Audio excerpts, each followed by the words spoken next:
Hello, OT friends, and welcome to the Uncommon OT series.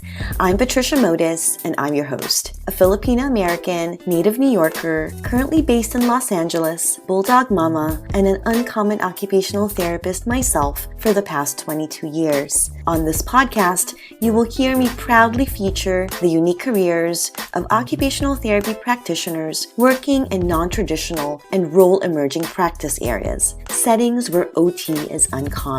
I invite you to receive a dose of OT inspiration, to learn, to think outside of the box, and to be energized and motivated to follow in these unconventional paths. Happy listening!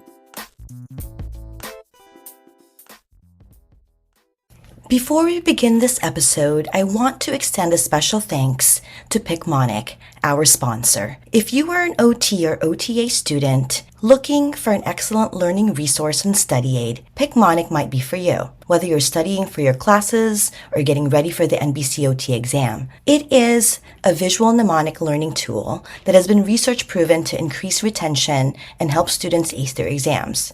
It uses audio-visual learning and intelligence-based repetition algorithms to help with long-term retention while studying. If you're interested in trying it for yourself, sign up today using the link in the show notes or using the code TRANSITIONSOT to score a discount of 20% off your Picmonic membership.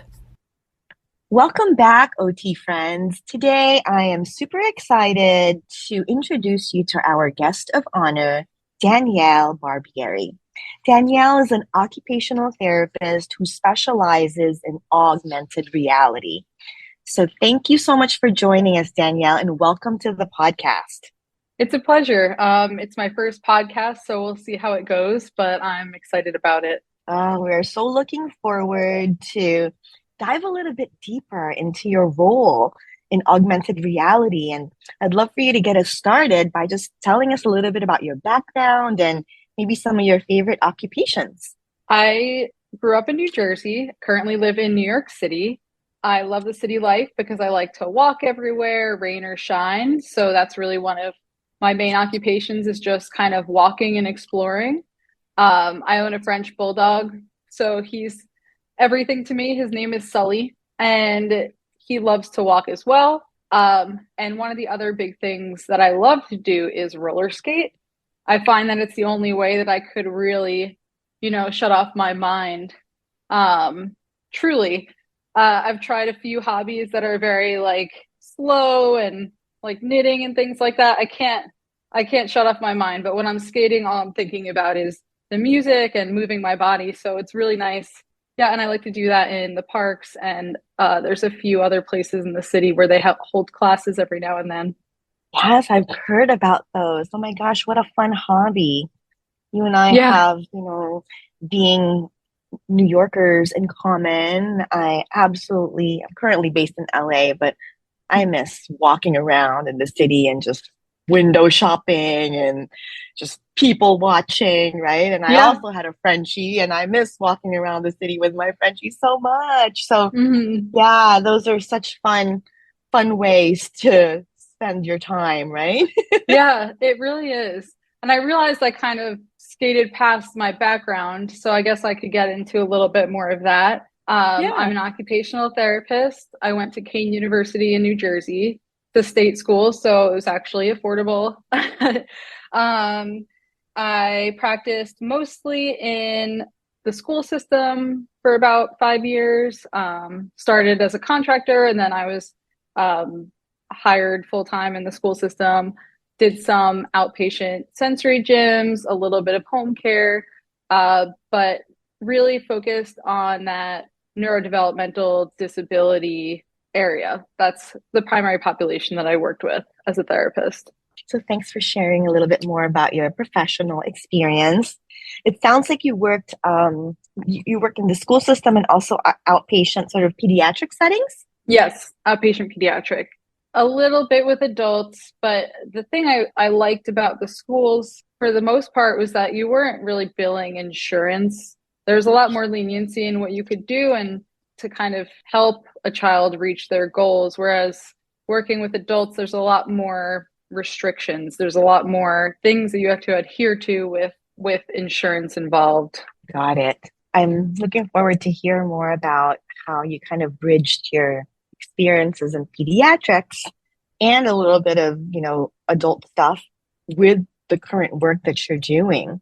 But before we get into all of that, can you share with our listeners what motivated you to, just to contribute to our podcast? So I really wanted to contribute because I personally think that transitioning careers is really difficult. There are so many resources out there. There really are, but a lot of them cost money, and it's kind of hard to make that jump into spending money on yourself until you kind of know that that's what you have your mindset on doing. Yeah. So I think sharing a little bit of my background kind of help people maybe navigate a little bit better. Definitely would like to give suggestions that did or did not work for me and why. I'm going to provide you as well in the show notes with my website that I created, because I want people to be able to reach out and just request a meeting to kind of talk to me. It's obviously free because I'm not offering a real service, but like a lot of people have reached out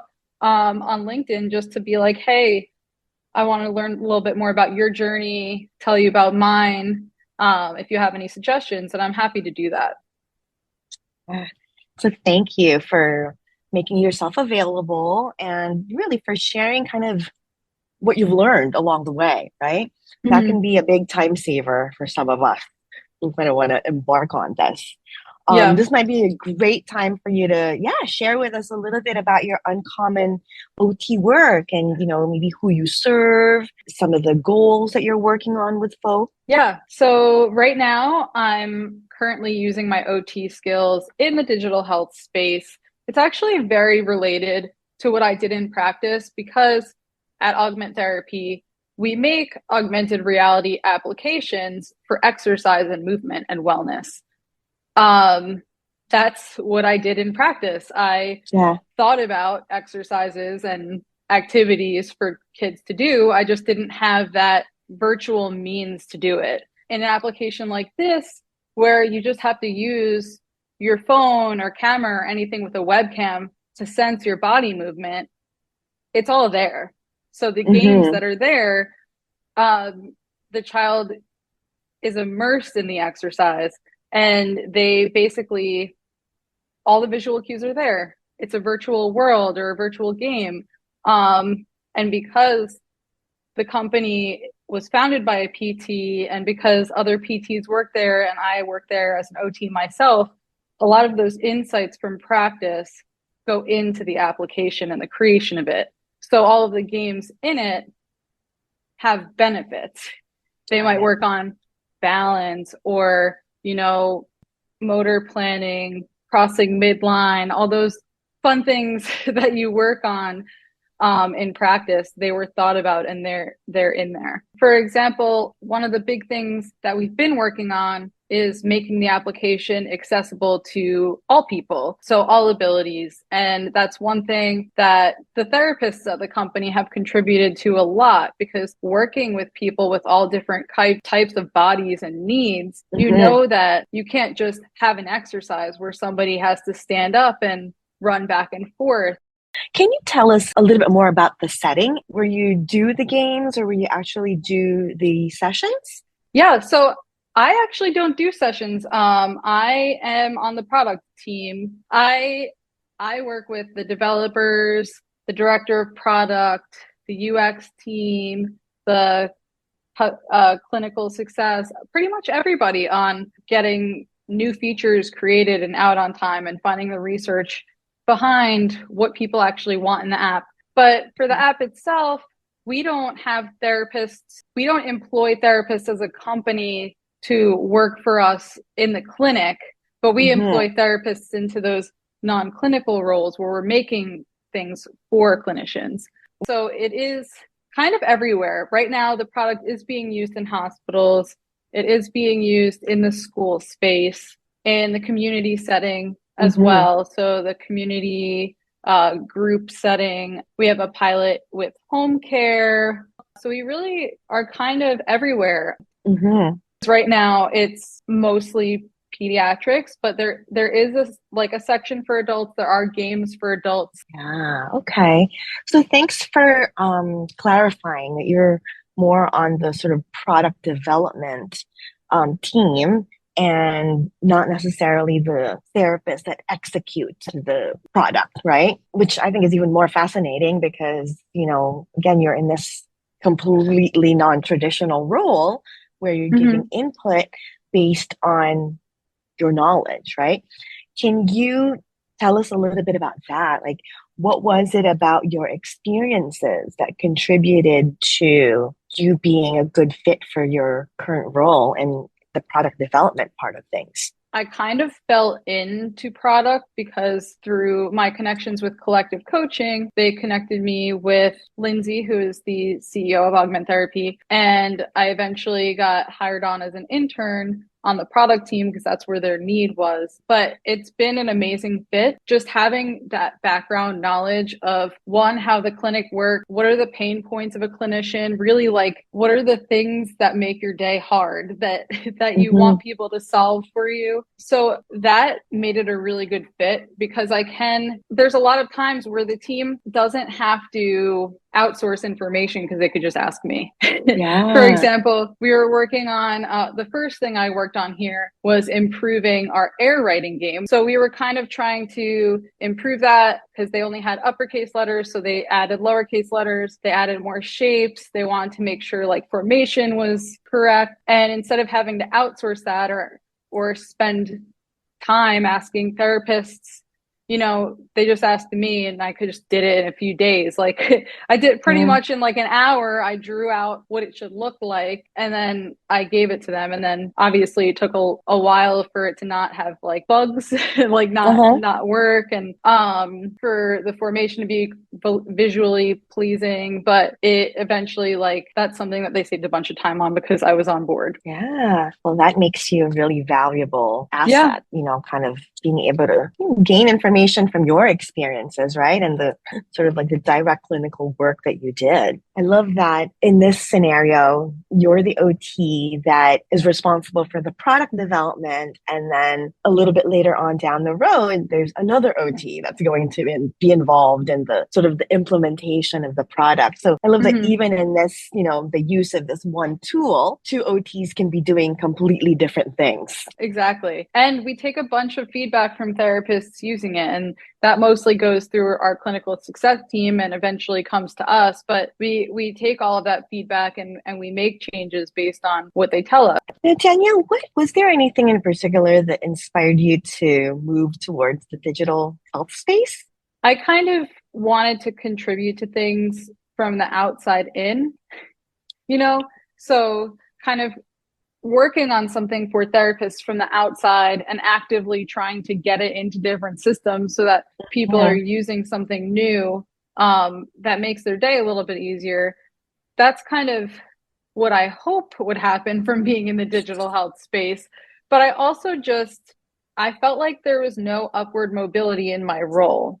So I could only be an occupational therapist or a supervisor of occupational therapists. That would be my only role in really any setting, director of rehab, that was one thing that weighed on my mind quite a bit and really made me start thinking like it would be nice to have more flexibility. It would be nice to kind of work in a setting that is more open to change because tech is changing all the time and, and healthcare change is sluggish.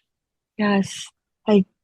I totally see that, kind of being in a setting where there isn't the ceiling, right? Like there isn't this kind of, all right, that's that, or those are the only two roles that are identified for you. So I love that you made the jump. I love that you pivoted, right? Can you tell us a little bit about that? What was your path like? How did you start? Where did you, what were some of your resources in starting? Yeah. So COVID really started in like the second year of me being a professional. And I think that really accelerated some of my feelings of like burnout. But Uh-huh. that's really where I started to see like the glaring differences between healthcare and education and other jobs. Everybody I Mm-hmm. know, all of my friends, my husband, they all work in tech. Different roles, but they all have a role in tech. And I was seeing that, and that just kind of started my initial thinking like maybe healthcare is like not the end all be all for me. Maybe this setting is not it. So jump forward like 2.5 years later, kind of 2 years later, I started to really start to think about it. And I decided that I was just going to start talking to people. And it wasn't hard for me to find people because my husband's worked at like 2 different tech companies. He would just be like, what are you interested in getting to know? I can try to set up a conversation with you and this friend or this coworker. So that's really how it started. I started to lightly kind of ask people about their roles, what they do. I found the non-clinical PT online probably a few months before that. And that's what I was like, wow, I didn't even know this was a thing. And then I started networking on LinkedIn a bit. And then I really started with those coaching programs because the market's really, really bad right now. I'm sure you know this, but it's really hard for somebody who doesn't have a tech background to get into tech right now because Mm-hmm. people who have years of experience are being laid off. So Yeah. you are battling with somebody with 10 years of experience who's actually applying for a role that's below them, and you're applying for a role that's above you. So who's going to get it? So that's been really hard, and I think really slowing the process for some people. And Mm. that's why I was like, I really need to talk to somebody in a coaching program. I started with Aspireship, which I think is a really great starting point just because it's cheap. It's like $180 and you get access to a bunch of really focused courses on customer success, marketing, sales, like a bunch of different careers in tech, but not so many that it's Mm. overwhelming. There's Got just it. like a few on there, and you could really start to get to know what the tech process is. What are different roles? What are the words they use, like the lingo? Mm-hmm. So I think that was a good first step of just kind of learning what it looks like on the other side. And after that, like that was great for kind of the lingo, but it wasn't really great for helping me get a job. Got it. They do like have a portal where you could put like your resume, make a profile, and sometimes you'll get matched with careers that you could apply for because they have some companies working with them, but they don't help you translate. They don't know what an OT does. They can't really sit there and be like, this is what your resume should look like. And that's why I eventually went with collective coaching because it's run by 2 OTs. Mm-hmm. So right there is just it helps from the start because it's like, oh, they understand what I do, and it's 2 OTs who are in tech, so Yes. they understand not only the process but the transferable skills that you have and the value that you bring. So I think that was really instrumental as well. They kind of go over like interviewing and resume building.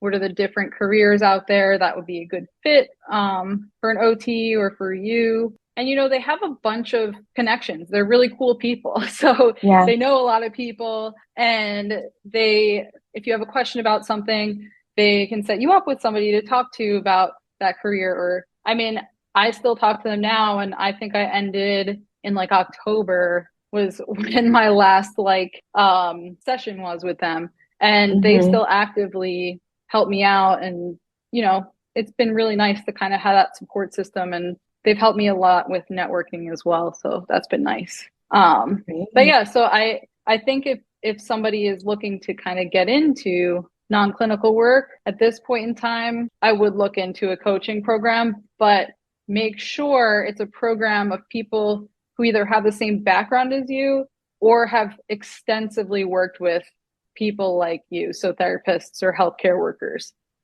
because otherwise I truly don't think that they can help you translate those skills. Yeah. So thanks so much for providing such specific, resources. You talked about Aspireship. You also talked about collective coaching, which is the coaching program that Lauren Sheehan is a part of. So we'll definitely make sure to have those listed on our show notes, so others can also have access to it. But I heard you say networking, right? Networking through these coaching programs, particularly collective coaching, because they are OTs there, they know what you do, and they know how to, in a way, translate your skill set into whatever skills or whatever roles they may be looking for in Yeah. those companies, right? Those tech companies. Hmm. And it's so nice to have that support. And it's so nice to be able to kind It of really have is. folks to bounce, sort of bounce ideas off of.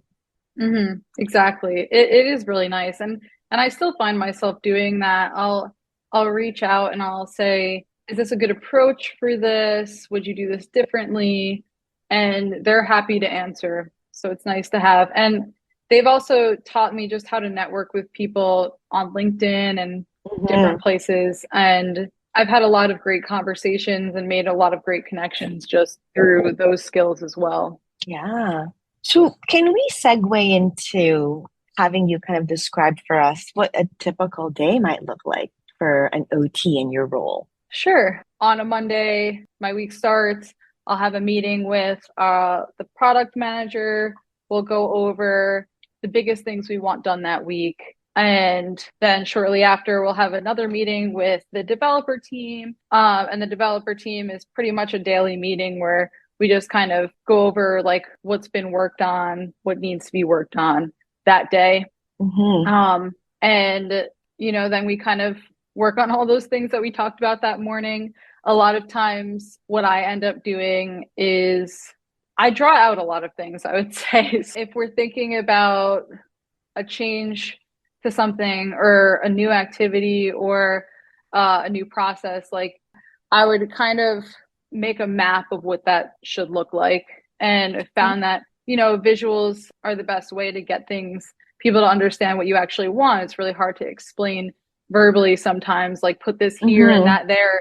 You kind of have to draw it out and give examples. And sometimes I'll make those visuals into a document where then I have to write the steps for maybe a developer in order to do that. But yeah, it's really a lot of like planning and discovery work, but a lot of research comes with that as well. And for me, some of the research part is dropped because I have the experience in the clinic. Sounds like there's a lot of communication skills required, a Definitely. lot of problem solving. It sounds Hmm. like you're constantly collaborating with various members of your teams and kind of going back and forth, and then trial and error too. Yeah, trial and error is a big part of it. So excellent. Again, thanks for describing the different aspects of your day. I know earlier too you mentioned kind of talking to schools and doing a little bit of that. So it's nice to hear that there's such a wide variety of different ways that you're kind of talking about your work and that Hmm. you're even exposing future OTs to this kind of specialty. So now we've talked about a typical session. I know you already sprinkled some career advice for those who are Hmm. interested in, going down the same path. Are there any other career advice that you would like to offer? I would just start with Googling. I would just start by Googling like non-clinical PT and look at some of the articles and things that she's written about on her blog. You can definitely get a sense from that what careers different clinicians are in currently in a free Mm-hmm. way. I would make a LinkedIn. Therapists don't have LinkedIn. There's no point when you're a clinician. People call you all the time for a job. You don't need a LinkedIn. In the non-clinical space, you need a LinkedIn. So I would say make one of those, take a professional-ish photo. I learned how to do it online using like a eraser app to erase my background and make it look nice. So you could do some of Mm-hmm. that stuff in a cheap way. And after doing all of that and kind of seeing what's out there, then you can kind of consider like, is this something I actually want to do? And then start looking into those coaching programs and different things. Those are such excellent, very specific advice too. Mhm. Is there anything that you can share with us about money matters? Salary, compensation, how do OTs get paid in this Mhm. setting? So you could definitely expect to get paid as what the job title is that you're going for. So if you're in product, you're going to get paid as a product professional and not an OT. But I would say to still expect to take a cut in the beginning. Mm-hmm. I think OTs do well. You definitely do well with your salary. It just kind of bottoms out kind of fast. You reach a ceiling faster than in tech per se. But as you're kind of trying to get your first break in tech and work your way up the ladder, you might have to take a little bit of a cut, especially if in this market all you can land is like an internship or something. Mm-hmm. Sometimes you're even doing it for free. And that's another thing that I would add to what I was saying before, for advice. One thing that you can do that I've done quite a bit is reach out to people online, on LinkedIn. And if it's a company you're interested in, ask them if they have any like projects that you could work on. Cause that works out as well. Like, is there any like small projects you want me to work on just to build my portfolio and help you as well? Or starting your own personal project. For a while, I've wanted to kind of have my own little website, and even like your podcast here, like it's a personal project, but you can definitely use it when you are applying for jobs, to show them that you know what you're talking about, even though you don't have the formal experience in the being paid for it in a company. Got it. So in your case, you used the example of your website. My website I started after landing a job, but before what I did was I would do a few like small little projects here and there. So when I was trying to briefly learn how to code, I made a little countdown timer online just to show that I knew how to do that. Or when I was trying to learn how to work like in customer success, I tried to make customer journey maps to show them that I knew what that was. Now, what I'm trying to learn a little bit more about is like MailChimp and email marketing. So that's something I'm trying to do with my website kind of on the side, is get people to sign up so that I could learn how to segment emails and send engaging ones and stuff like that. So there's a lot of stuff you could do on your own. And you could even look it up online as well. Like there's a tons of recommendations for small projects that you can do online, things that can get you started. And another one is Code Academy. If you're like interested in like data analysis or coding, like Code Academy has a lot of free programs, and that brings you through a bunch of projects, which is where I was going with that. So you'll make projects through working with that program, which is like $300 a year for the paid version, all access, but there's a free version as well. Okay. So another great resource that we'll make sure Yeah. we include with your notes. These are just such precious, yeah, these are like precious little tidbits because again, it's going to be such a time saver and they're great sort of preparatory things, right? Or things that you can Mm-hmm. not only preparatory, but a way to sort of explore whether, this is kind of the right direction, right? Whether Yeah, you're that's exploring the right direction, but also taking things into your own hands. Like if it's hard for you to land a job, there are ways for you to do it on your own and show that you know how to do it. very good. I'm not sure if we made this super clear, but everything that or the current work that you're doing is remote. Yes, yes. What I'm doing is remote. I'm not saying I'm not grateful being remote. I actually really like it. But I do think that some people think that being remote is the most desirable way to work. And a lot of people that's what they want. They're only looking for remote jobs. I'm grateful to have one, but I do think that it has its ups and downs. I've had a lot more back pain recently because I didn't used to sit all day. Sometimes, especially in a city like where you have a small space, it can be a little tedious to figure out who's using what room and when in your house if there's like two remote employees. But I think the hardest part for me adapting to that has been just the ability to make and stick to your own personal routine. That's really, really difficult. And it can have a huge impact on your mental health as well. And I think that's one thing going to the office used to help a lot with, because I knew when I ate breakfast, I knew when I ate lunch, I knew when I was going to the gym. And sure, I could do the same thing in a remote position, but I don't. I often forget to eat lunch, or I often work a little bit longer than I meant to. So I think that if you're really good at coming up with like routines and sticking to that, yeah, remote work is a great option. But I do like that in-person relationship building aspect as well. So I wouldn't say remote is the best or the most desirable. That would be my myth to bust. It's a great option, but also hybrid is a great option as well. I don't think 5 days a week in the office is a great option. I think hybrid or remote are great. Well, thanks for making that distinction. Do you find that most jobs in digital health or in the augmented reality space are remote positions?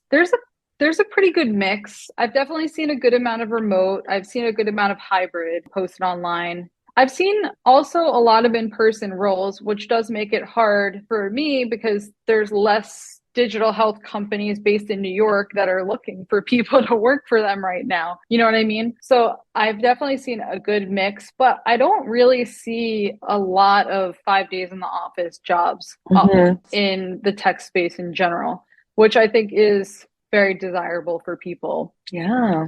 Is Augment Therapy currently hiring OTs? So, not to my knowledge, no, they're not currently hiring. So it sounds to me like your top three advice for folks who are interested in branching out or kind of pivoting into the digital health space would be number one, to network. Number two, maybe to connect with coaching groups, specifically a coaching group who sort of has the OT lens as well. Definitely. Right. Definitely. And the third one was to kind of looking into courses or getting some sort of additional knowledge, training about different roles that one might have in the space. Yeah, so I would say upskilling a little bit, like taking some cheap courses here and there. Udemy, UDEMY is a website for that, and it usually has a bunch of sales for like $16 for a little class, and using that to kind of make your own little project. And the other one was to make a LinkedIn.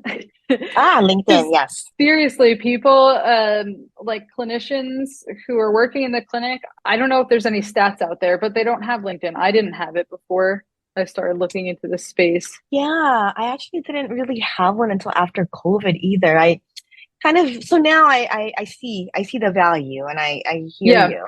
And I don't even work in digital, in digital health. It's just it's a great reference for folks, right? When you're kind of, introducing yourself, or here, check out my LinkedIn profile, and that kind of outlines your resume, basically, right? Or your CV, or the different experiences that you've had. So it's a great way to kind of have all of your professional experiences kind of collected, and it's a good thing to kind of, link. You can just sort of link it to folks, and they'll get more information about you. Yeah, and people will post new research, and they'll post events and different things like that if you're connected with the right people. So I think it's a great resource. Yeah, I completely agree. And thanks for reminding us of the importance of that, right? It's quite a simple thing to do, but it really puts you out there.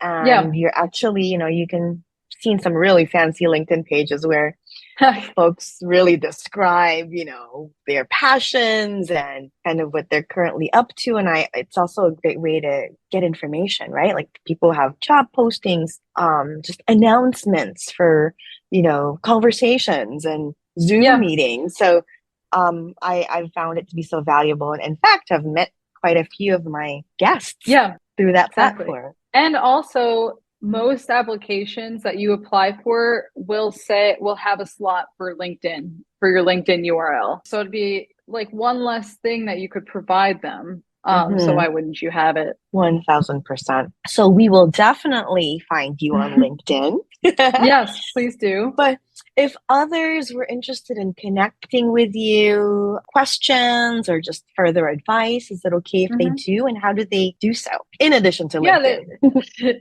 They definitely can. So people have also connected with me on Slack. I'm part of the clinician transition group on Slack, and people will talk on there, but there's also a New York City subgroup that I'll post on. Most recently, I posted an event that I want to host next week. I'm going to have a little picnic in the park and hopefully people come, but that's for clinicians who are trying to get into the non-clinical space. And also, I would say my website, which I'll get you the link for that. On my website, I have an email sign up. And also, like when you sign up for my email, I send out my Calendly link as well. So people could just look on there and make an appointment without even asking, honestly. We will have that listed. And thanks so much for making that available and making yourself available as a resource for free. You know, it means a lot to folks who are really just looking for a little bit of direction. Yeah. A little bit of advice. Yeah, sometimes it's hard to tell whether people are going to charge you for something or not. Well, thank you so much, Danielle, for sharing with us what you've learned throughout your journey, for, you know, giving us a glimpse to your path so far. I'm so excited for the growth of this company and occupational therapy being a big part of it. So thank you again for your time. Yeah, and I'm excited about just the movement of occupational therapists into that non-clinical space and really showing people outside of therapy and healthcare what we can do. They all went to grad school, you know, we have 7 years of a degree or more. So, you know, we have a bunch of skills and they're underutilized. Well, I love that you're carving out space for OT there, that you're asserting our skill set, right? And that they're finding value. And like you said earlier, they're just learning about what you can add to the table, right? They're just, you know, as they interact with you more and collaborate with you more, they're learning more about what else you can add. So I absolutely love that, because again, that showcases just our lens and how, you know, we're just such great liaisons from the sort of product development part, the sort of patient, you know, the patient face-to-face stuff, right? We're such a great match for that in between. So it sounds to me like, yeah, you're somewhere in that middle. Somewhere in the middle, definitely. So thanks again, Danielle, for sharing with us. No doubt that you're going to be hearing from some of our listeners, as you've been, you know, really inspiring in how you've been able to pivot into this new role. So thank you so much for your time. And that wraps up another inspiring episode of the Uncommon OT series. Connect with me at www.transitionsot.com. And don't forget to sign up to be part of the Transitions OT community. By doing so, you'll receive my latest compiled list of uncommon OT practice settings, the latest news on mentoring offerings, uncommon OT live events, non-traditional OT resources, and more. You may also follow me on my social media pages on Instagram and LinkedIn. And if you love this episode, head on over to Spotify, Stitcher, Apple, and Google Podcasts to follow, rate, and leave a review. I also ask you to consider pledging your support to my Passion Podcast project by being a patron on Patreon. It is very much appreciated. Sending big OT love. Thank you so much for listening. Until next time.